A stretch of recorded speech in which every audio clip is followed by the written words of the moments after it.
நாங்கள் இப்போ கட்டிகிட்ருக்க எங்களோட டூப்ளெக்ஸ் வில்லாவில் டைல்ஸ் ஒர்க் போயிட்டுருக்கு. ஸோ டைல்ஸ் லேயிங் அப்போது நம்ம முக்கியமாக கவனிக்க வேண்டியது இந்த ஸ்கட்டிங்கு தான். இந்த ஸ்கட்டிங் வந்து பார்த்திங்கன்னா எப்பயுமே வந்து வெளியில் தெரிகிற மாதிரி வச்சுருவாங்க.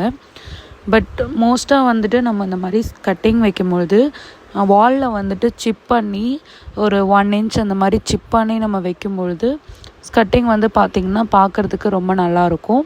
வாலோடு வந்து மர்ஜாக இருக்கும். ஸோ இதை வந்து எப்படின்னா 2 விதமாக வைக்கலாம். ஒன்று வந்து ஃபுல்லாக வந்து டைல் ஃபுல்லாகவே உள்ளே போகிற மாதிரி ஈவனாக வைக்கலாம். இல்லைன்னா பாதி டைல் வெளியில் பாதி டைல் உள்ளே அந்த மாதிரி வைக்கலாம்.